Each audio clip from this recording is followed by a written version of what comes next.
Hi folks, Ryan McIntyre here once again. On today's episode of Timber Chats, I'm going to be talking with the 2018 Canadian STIHL TimberSports Rookie Champion Connor Morse. Connor's a fellow Nova Scotian like me. I got to know him a bit when he was a collegiate athlete at the Dalhousie University Agricultural Campus.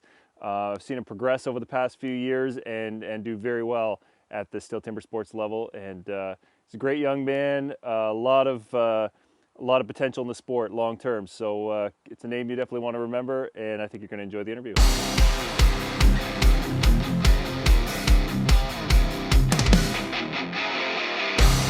Hi folks, Ryan McIntyre here once again on Timber Chats. I want to welcome you, and I want to welcome my guest today, Connor Morse. Connor, how you making out, buddy? Oh, pretty good. How are you doing, Ryan? I'm doing all right, man. I'm doing all right. What's life like for you in the Annapolis Valley and Kingston these days with the self-isolation and everything that's going on with COVID? Yeah, things really haven't changed much for me. I'm a full-time farmer, so no matter what's going on in the world, we still got to get up every day, milk the cows, feed the cows. So keeps me pretty busy. So I really haven't been too bored, which is nice, but certainly want to get through all this so we can get back to normal. I can imagine. Yeah, barn chores don't stop, do they? No, we get up every day and still got to do the same amount of work. So, but that's what we love to do. So that's why we keep doing it. For sure. Tell me a bit about your family farm there. It's been in your family for quite some time. Yeah, so it's a third generation farm. My grandfather started it, and then Dad took it over, and I'd be the third generation. So we milk 70 Holstein dairy cows, and we also calve out 70 beef cows. And with young stock and everything, there's just shy of 300 head here on the farm. So keeps me busy looking after all them. I should imagine. Yeah, right on. So you're right in the Annapolis Valley, not too far from Trevor Schofield, right? You ever considered shooting on over to Wolfville, getting in his fitness training regime, or what? Yeah, I'm not really sure if I could keep up to Trevor, so I've avoided that. But we have talked in the past at the STIHL events and said we should get together and do some training. Once I start training springboard a little bit, I might head over to his way and look him up and see if he can give me some tips and use his training facility. Yes, sir. Yeah, for sure. Yeah, he'll give you a few tips. Most of it's like, do 2,000 push-ups. Yeah. Walk 10,000. What did he tell me? He walks 100,000 steps in any given week at work. So just do that. You probably walk close to that. Yeah, I usually walk about 14, 15 kilometers a day is my average. But I don't do 2,000 push-ups, so I'm not on Trevor's level yet. But maybe someday. Few are, my friend. So obviously agriculture's in your blood, farming's in your blood, and that kind of brings me to how I believe you were introduced to the sport anyway, through 4-H, and then ultimately through, then led you through the collegiate ranks at Dalhousie University Agricultural Campus. I'm just kind of curious a bit about, what it was like kind of coming up and learning the sport at the early age and moving your way up through. Yeah, so like you said, I started on a woodsman team in 4-H when I was 6. So that's like just a agricultural club, like we show beef cattle, and there's all sorts of different projects in it, anywhere from showing cattle to sowing for anybody who doesn't know what 4-H is all about. But I wasn't in the sowing project though, so I stuck to mainly the cattle projects. But becoming handy these days. You could be sewing masks at home. You're right.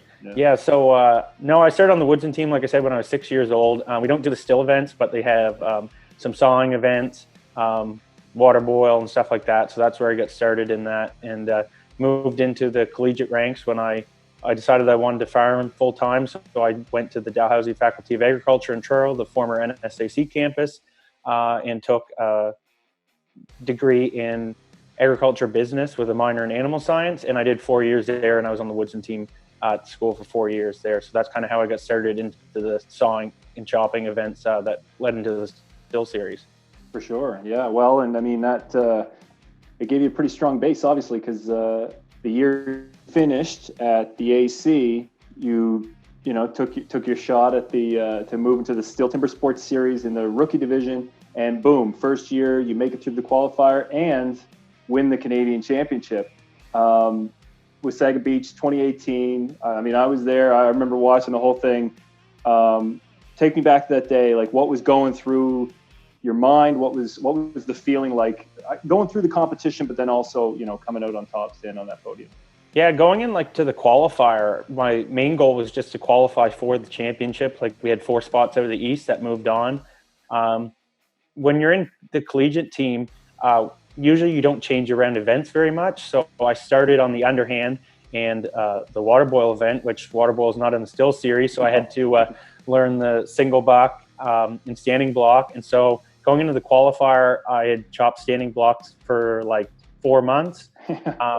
And had done one in competition prior to that. So I was quite nervous going into that event. So my main goal was just kind of qualify to the Canadian Championships and go from there. I qualified in a pretty tough field, so I was happy. I didn't really have a whole lot of expectations going into the Canadian Championships. I mean, obviously you want to win. If you go to a company not there to win, you probably don't have the right mindset going in. But I was quite nervous. But I was pretty happy to be there. It was the main thing. You know, it's a big stage, and getting to go from a team aspect in the collegiate level to completely relying on yourself and betting on yourself is kind of a fun way to look at it too, and just drive yourself to do better and better. And it was a really great day. Oh yeah, you were pretty on fire that day too. I remember it well. It was fun to watch. Because I think, and I remember just like you said, like early on in that year, and talking about how you hadn't quite done any standing block, and that was, I mean, it's only 4 events in the rookie division, and standing block, underhand, single buck, and the stock saw. you were chopping lots of underhands. You're an accomplished single bucker. You're a really good single bucker, and then you were training lots of stock saw, but that standing block, which is a really challenging event to learn and figure out, but you picked it up pretty quick, I thought, and did pretty well. I think. Did you win that event at the championship? No, that I got second in that one. Second, okay, yeah. Well, still, I mean, that's I was banking on being last, in it. So pulling off the second place, I was half a second off winning that event, so I was kind of like, darn, like could have won that, but if you would have told me going into that competition I was going to be second in the standing block before we went on stage, I would have been like, "Yep, let's move on to the next event. I'll take that." Yeah, oh, that was good. That was fun. Yeah, the single buck was, I'd done some single bucking in college too. Trained some with Larkin and Scotty in that event. Yeah. Tried to stay away from it though because in my last year Ben Cumberland was also single bucking, so tried to avoid that event so I didn't have to compete against him. But no, it was good. It was good experience to get to started in the still series, moving up. It's a big jump, but it was a lot of fun. It is a big jump. Now that year, of course, as the rookie champion, you were invited to travel with Team Canada over to the World Championships in Liverpool, England. Canada does very well that year, ends up winning bronze. Pretty impressive performance they put on. And I'm just kind of curious what that experience was like for you. I mean, that was a big opportunity to travel with the best steel timber sports competitors in the country, overseas, and spend quite a bit of time with them. I don't know how long you were there, maybe a week and a half, something like that. But I mean, just what did you get out of that trip, I guess, and maybe what are some of the things that stand out to you? I think that was what I was most excited about winning, was getting to travel with Team Canada. And, look at the guys I get to go over with. Got Mitch Hewitt, Sterling Hart, Marcel, the Cumberlands, and George. Like they're all such experienced athletes, and so good in their own disciplines. And overall, like you look at the Cumberlands and George, they're all past rookie champions, and getting to learn from them. And then you get the more experienced guys like Sterling, Mitch, and Marcel that they can break everything down and teach you so much. And that's what I was really looking forward to going to the training camp. Like going into Wasaga Beach, I showed up at that competition, chopped 2 standing blocks before that in competition, right? Like no experience in the standing block. Showed up on the day with my 1 axe. Luckily, cut the wood good. So just getting to learn so much about, different axe selections and how to properly place the axe. Sterling and Mitch watched me chop my first standing block at the training camp, and basically are like, whoa, we're going to start over. That's basically all I chopped for 10 days with standing blocks, but that's what I needed. And it was really good to learn from them guys and be part of Team Canada, and it was really awesome to get to see all the other competitors in Liverpool, like getting to watch Braden Meyer chop an underhand. That was pretty impressive. Like you see it on TV all the time, but it's not quite the same as seeing it in person. Yeah. And it's kind of like a little bit of a fan moment for me, getting to watch some of those big guys go at it. And it was a really cool to be part of Team Canada. Are you going around asking for autographs or what? I was trying to lay pretty low, but Jerry was pretty proud to show me off, and I get some pictures with some different athletes, so that was kind of cool. Get to sit down and have a beer with like Martin Komarak, and oh, nice. sure, I got a picture with Adam Lowe, which was kind of cool. So I'm not a very big competitor, and he's probably the biggest, most powerful competitor on the stage. Yeah. So I do have that picture. I'll have to show you sometime, Ryan, because it is. Yeah, I'd love to see it. Yeah, yeah, he's a monster. Yeah, yeah. It's funny you mentioned Jerry. He was telling me overseas there were people calling you his son or something. Yeah, like that's what Jerry. You're passing as his son. Yeah, he was telling everybody that I was his son. So that's kind of the running joke in the TimberSports series, and well, it's all fun. You got a bit of a baby face. I mean, people kind of tease you for it a little bit. How old are you now? 24? 23. 23. Okay. Turning 24 this year. Turning 24. Okay. No, it kind of pays to my advantage sometimes. Like it's like nobody really expects much from me the first time. Like in Wasaga Beach that first year, I remember coming off the stage in the single buck, and I won the underhand, was second in the standing, and won the single buck. And one of the other competitors looked at me and was like, "I had no expectations for you," and I was like, "Oh, thanks," but like just a dig there. Yeah, no reason. But no, it was good going into first place into the stock saw, trying to get calm, cool, and somebody comes up to you and says, "Yeah, I didn't have any expectations for you," so like made me feel pretty good. But it's I'm kind of underestimated sometimes because of my size and I look pretty young. But no, it's all good. Yeah, I mean, that's something I've always felt that you definitely bring to the table is just really good work ethic. Obviously, I think that ties into your background with farming and just being brought up around hard work and long days and not being afraid to put in a good hard day's work. And you're very focused, in my opinion, from what I've seen, is you're very focused on technique and doing things properly. And in this sport, that is so important. I think the average fan watching is probably expecting people, the bigger, stronger guy to always win, and it's just not going to be the case. It really comes down to being able to, just like you said, like what Mitch and Sterling were teaching you there, placing the axe properly into the wood and delivering it properly into the wood. And same thing with sawing, knowing how to do it well, and you getting to learn, sawing from guys like Jeff Larkin, Scott Reed, some of the best single sawyers in the country, and then learn chopping from these guys overseas. I mean, that's a pretty strong base, and that's certainly going to help in the long term. That's for sure.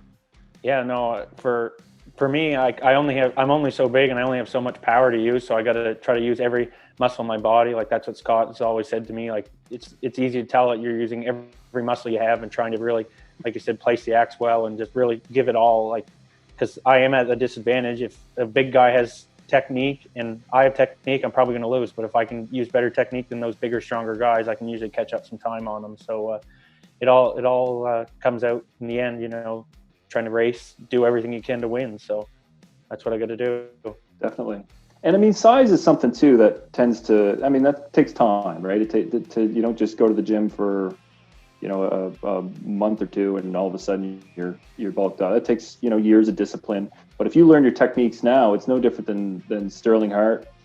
He was a smaller guy when he started out and started getting into steel, and then he bulked up over time, but he had the technique. He learned how to do things properly, and that's one of the reasons he's been so dominant. So, certainly. Yeah, guys like him and Ben Cumberland. Like Ben's a big guy, but Ben's a technician. Like when you watch him chop, like it swings so nice and it's so perfect, and the way he saws, he's just using every ounce of power in his body that he can, and so it's just doing everything properly. Like you can get so much more power by swinging the axe properly and presenting the axe properly into the block, or using the entire saw in the single saw event kind of deal. So it's it all helps to be proper technique. Like Mitch Hewitt's not a big guy. Like I've watched him a lot, and he goes up and he pumps out chops like always in the top 2 or 3 in every still event. So like he won the standing block the year last year he went to the World Championships against some big competitors. So it's pretty impressive to watch him. Like he's just so good and can do everything proper, swings perfect and places the axe perfect. So watching guys like him really helps me try to improve. Oh, for sure.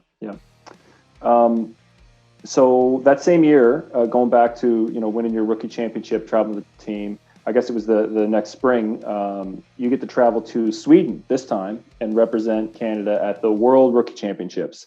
So I'm just kind of curious what that experience was like. A bit different. You weren't traveling with the whole team.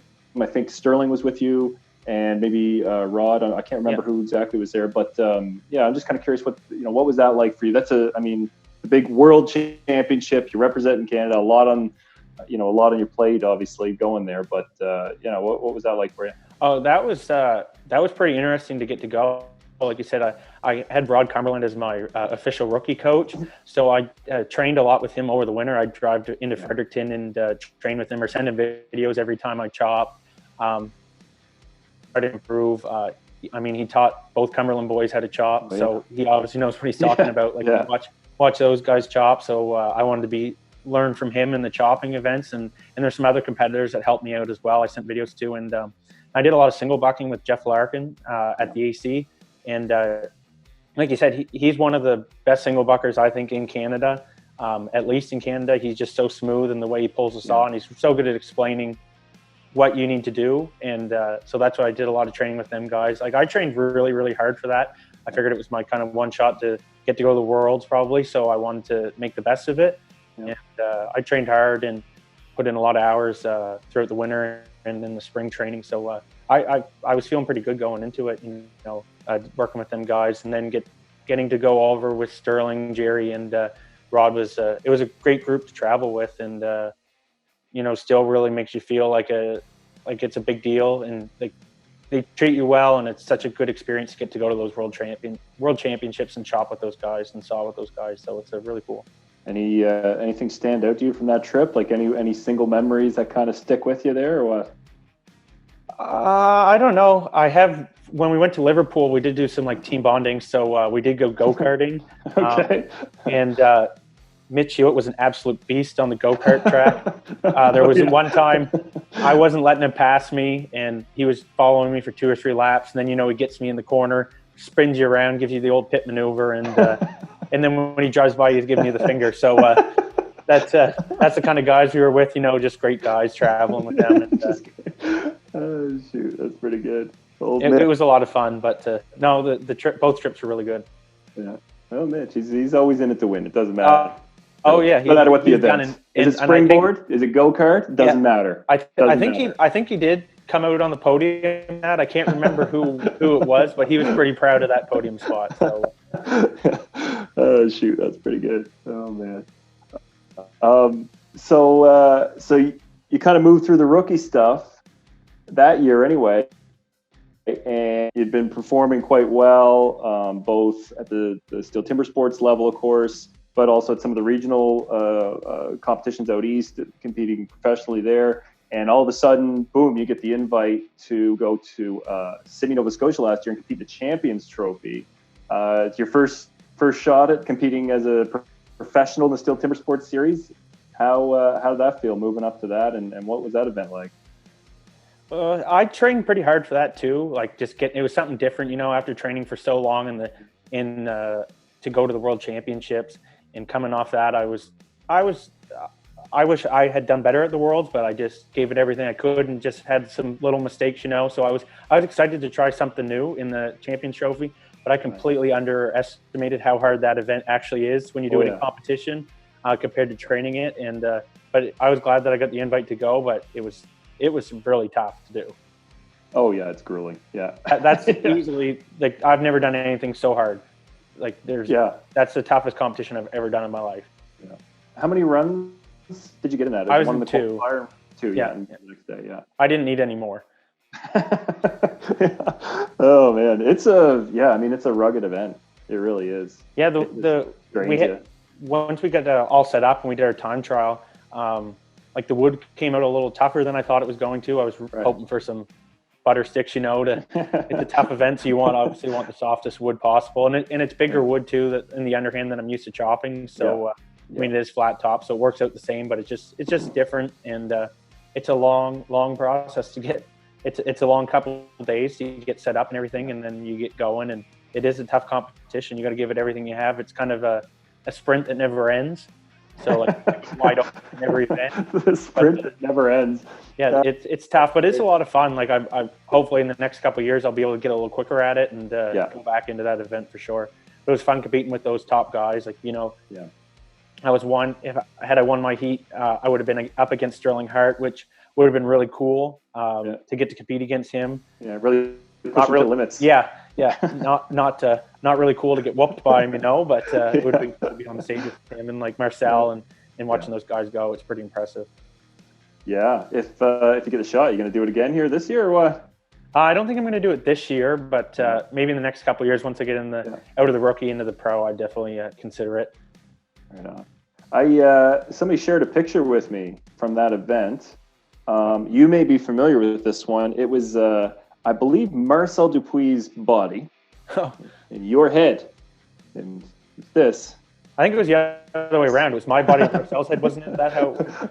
I think I've seen both. But you know what? We'll see if we can get those for this interview, and so that the folks at home can see that. I'm just kind of curious what was going on there. Well, we have a really good photographer in the still series, Bear. He does an excellent job doing our headshots and everything. And so we were out doing our photo shoot and everything, and everybody was razzing me. I was by far the smallest guy there and youngest guy there and everything. So I was getting. They were laying it on pretty thick, and I was kind of at my end when I wanted how much more ridicule I could take, and then Bear comes up to me and said, I got an idea. This is what we're going to do. So then anyways, he got me to stay in the exact same spot as Marcel, and he put my head on Marcel's body.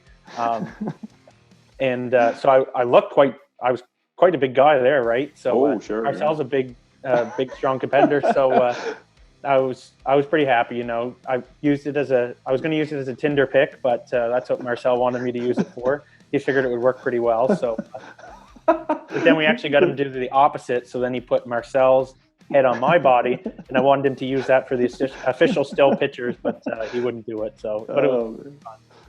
Oh, the contrast! It was very good. I hope you can't find the two pictures. I hope you just find the one of me on Marcel's body, jump on the other way around. I'm not going to lie to you, Connor. There's a pretty good chance we're going to find that picture. I don't know what to tell you, buddy. We have all the resources of Still Timber Sports Canada at my disposal here. So it was a lot of fun. Yeah, that's a good time there. Sydney was a fun time, and the weather was tough though. I mean, that made it extra tough too. I remember a lot of rain and the first day event. That's a tough enough event when it's dry. Like you're having to wear cleats and do underhand and cleats. That's a tough. The first day it rained, so the stage was wet, but it actually rained that hard during the competition, so we lucked it that way. When we did the finals and everything, it was supposed to be an absolute downpour, and we're just like, okay, we'll go anyway, and then it just never rained. But so we're pretty lucky. But when it gets slippery, it is definitely more difficult to do that event. You got to take some extra caution. Guys like Berlin Nickerson wiping out stage, but it's pretty funny to watch. But it is pretty dangerous. So you got to make sure when it's wet out there that you take that extra time to slow down a little bit. Yeah, it was a bad spill. I think your Michelinas are done there. I can hear your microwave going off. Do you want to get your snack or? Yeah, no. My girlfriend's doing some bacon here, and I think her cake's gonna burn here. So. Are we gonna see a cameo from Mel Porter? No, she's out right now, so I guess it's my job to turn the oven off. So. All right. Well, what's she baking today? What are you making? Oh, I don't even know. It'll be a surprise. Well, it's going to be burnt, so let's we better get through this. So last year, we go to Mississauga. You're in the Rookie Canadian Championship once again, and some highs and lows there. I thought you performed exceptionally well. You smoked the underhand. Your standing looked night and day from the year before. You looked phenomenal in the standing block. Like you were a league ahead, really a step above of everyone there. I felt. And that's not to take anything away from those folks. I just think the experience and the training and those things like traveling overseas and spending time with pros and learning from them that obviously showed in the difference from those 2 years in chops. Single buck, you did well in the single buck, won that. So you win 3 of the 4. Stock saw, the classic stock saw, the snake bitten stock saw. I don't want to dwell on that too much, of course, but You end up tying overall in points with Dominic Mercier, but because of the way the STIHL Timber Sports Series works, total time from all your events cumulative add up, and he got you by just a couple of seconds there. And which is actually similar to what happened in the women's championship. Danielle Cott's the exact same thing. She tied for the overall, and Stephanie No got her.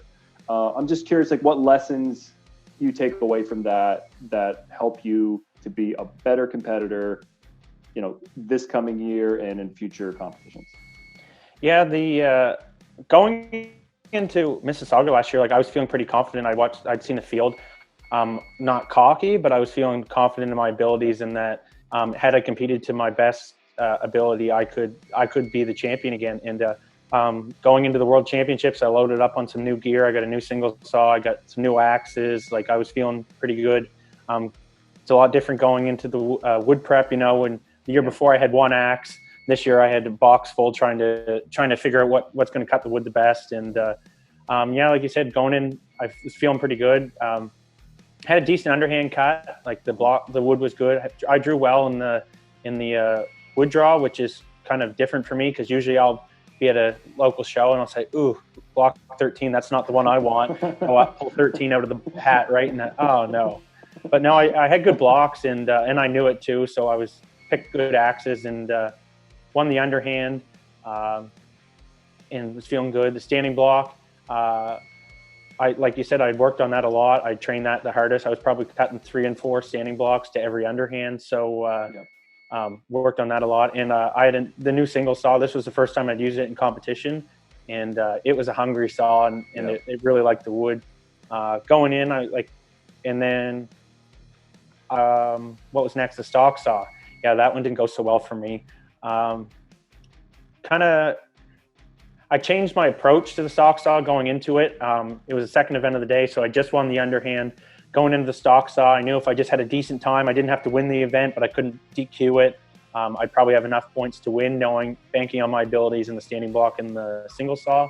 But going back into the stock saw, I kind of slowed down a bit. So when I picked up the saw, I didn't set it exactly where I wanted to set in the wood, and I munched the top of the cookie out, reset, did it again, and then I knew I was in trouble.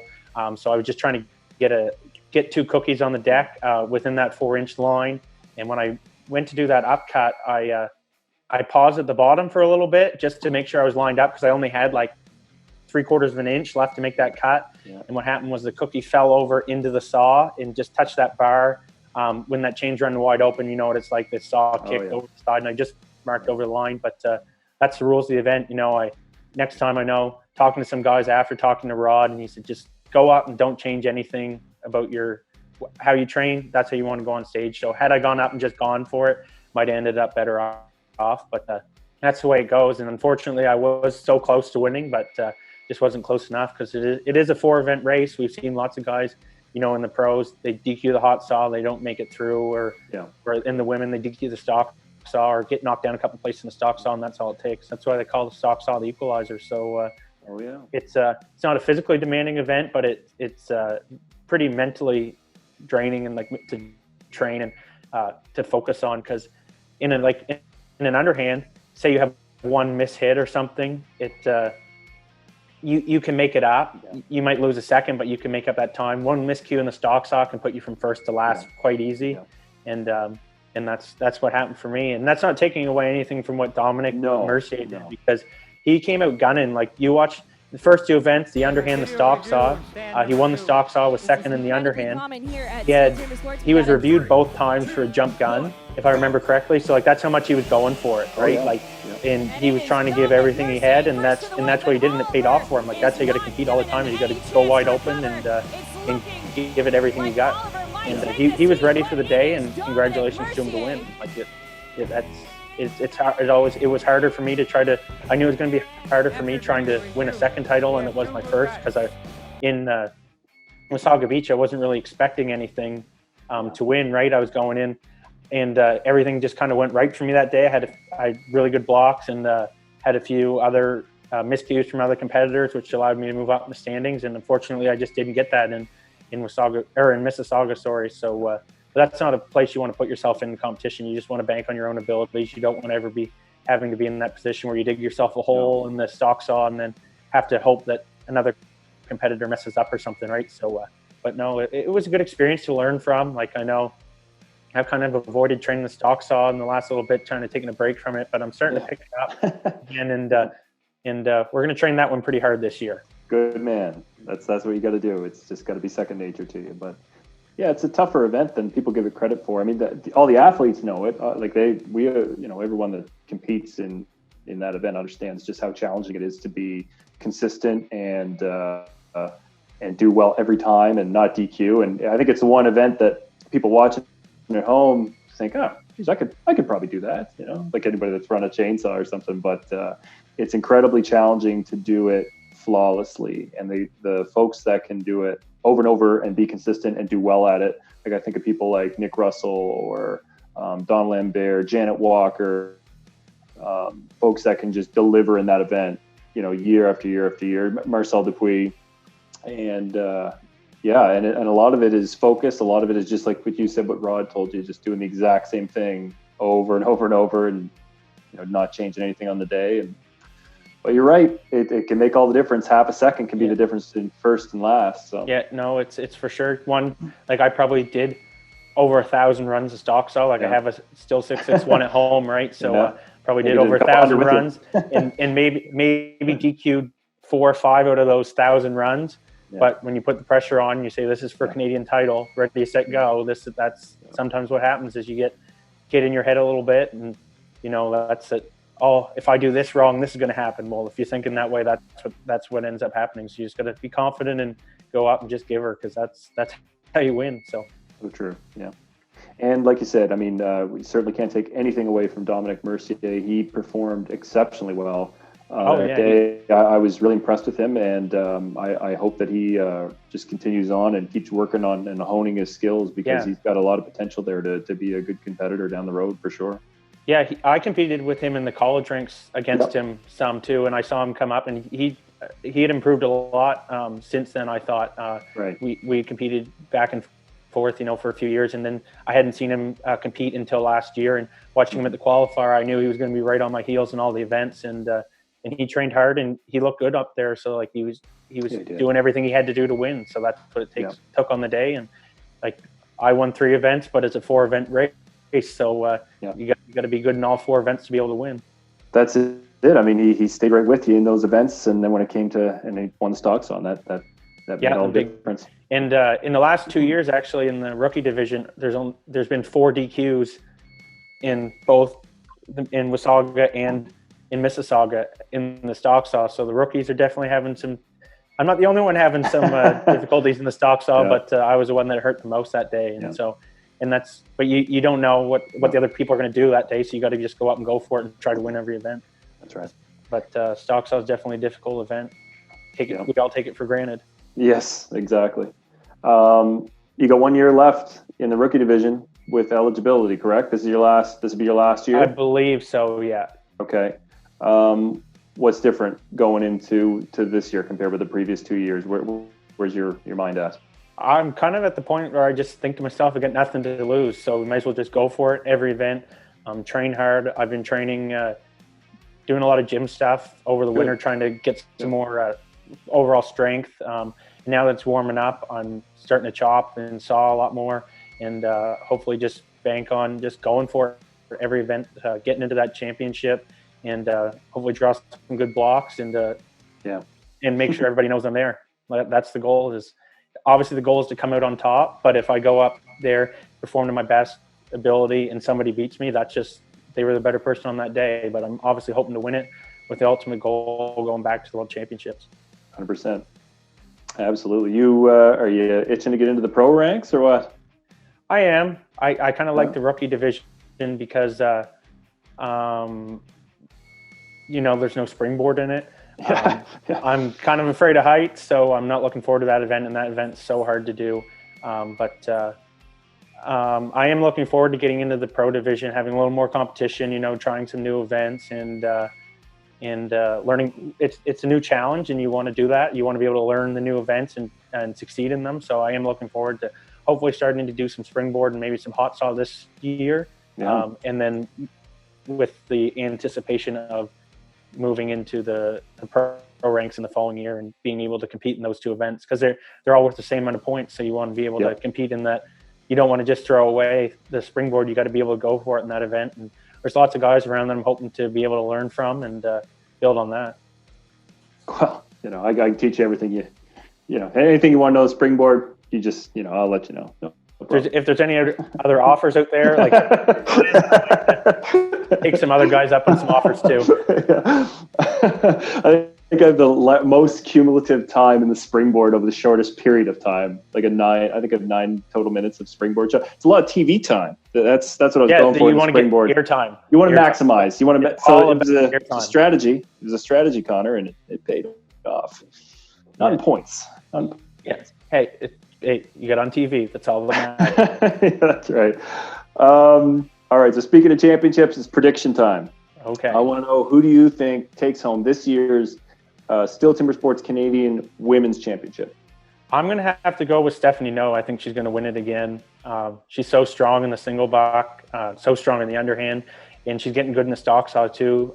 So I think she's going to be pretty tough to beat. But this year, there's definitely going to be some ladies gunning for her. She was a champion last year, and everybody's got a target on her back. But I think she's going to be able to pull it off once again. She's a technician in that underhand. Like, you watch her chop, and I don't think I'd want to be heated against her in the underhand. So no, she's very impressive in that, and she's really good single bucker. Got a really good saw, so that's going to pay off for her. I think she's going to win. Yeah, hard to bet against her. That's for sure. Who wins the men's Canadian Championship?